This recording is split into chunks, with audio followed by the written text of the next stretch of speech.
federal, local, state, with human trafficking specifically, but we've worked hard in the last couple years on the interdiction of human smuggling and trafficking rings coming into Florida from the southern border, mostly through the I-10 and the Florida Panhandle. And we're proud to have taken a lead on that. It's led to a lot of arrests, a lot of people taken off the streets who were really bad news. We also signed Senate Bill 1808 to fight illegal immigration and require law enforcement to work with ICE to enforce federal immigration laws. Obviously, this administration doesn't want to do that.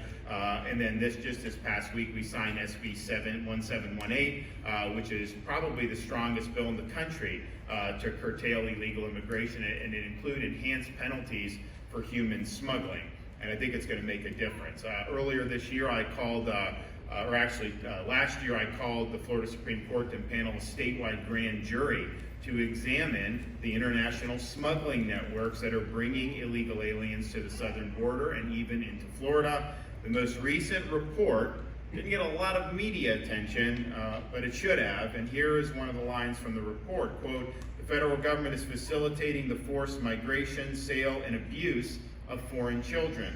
This process exposes children to horrifying health conditions, constant criminal threat, labor and sex trafficking, robbery, rape, and other experiences not done justice by mere words," end quote. And so the grand jury has discovered that more than 250,000 unaccompanied alien minors entered the United States since January 20th of 2021. And then they're shipped off to federal facilities. There's different pressures on how those things are handled. And the bottom line is it's just a rotten system. It's a rotten way to do business, and it's causing harm to a lot of people.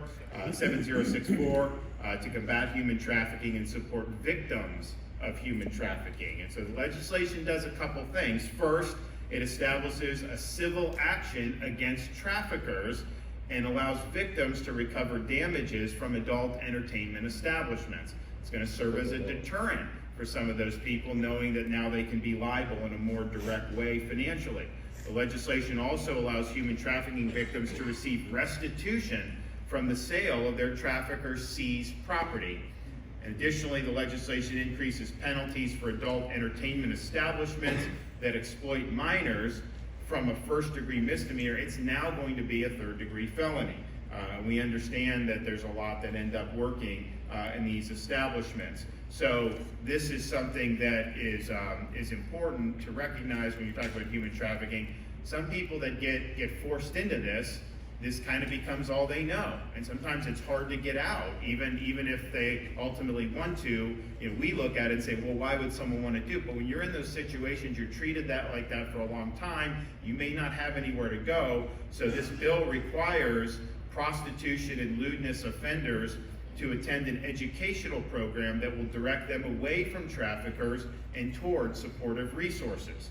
Also, every officer, when recruited to serve in law enforcement, will be required to receive 4 hours of training in identifying and investigating human trafficking.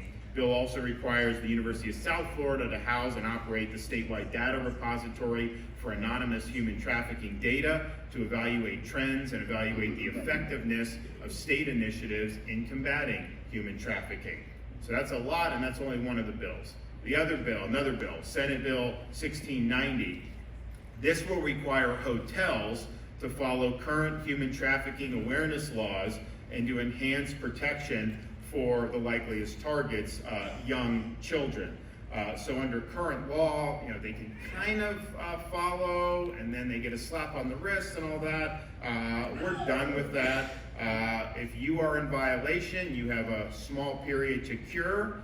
And every day beyond that you don't cure, you are going to be liable for thousands of dollars in fines every single day. And so I think that will be something that will really, really light a fire and will make sure that these establishments are taking this responsibility more seriously.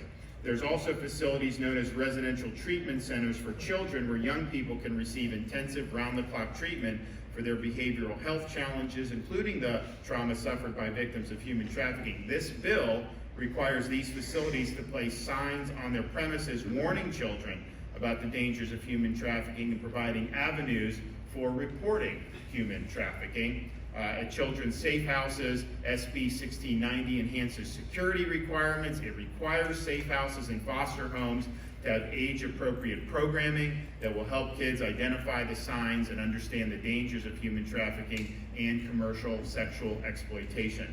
The bill also raises the standard of care at foster homes and safe houses for victims of human trafficking. The wounds these victims bear are unique and are traumatic. Foster homes and safe houses need to have appropriate tools in place to meet the moment. We're also requiring the statewide Council on Human Trafficking to conduct a study and make recommendations regarding the regulation of adult safe houses. These safe houses are residential facilities that provide housing and care specifically for survivors of human trafficking. Finally, House Bill 1465.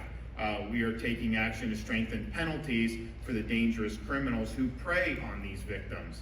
So this bill makes human traffickers eligible for mandatory minimum sentences when they possess or discharge a firearm during the course of their trafficking crime. So if you violently force victims into trafficking in this state, you are going to pay a very, very stiff penalty. So all in all, this is a very strong package of bills. I'm excited to be able to be here to sign these measures into law. Now we're doing 1465.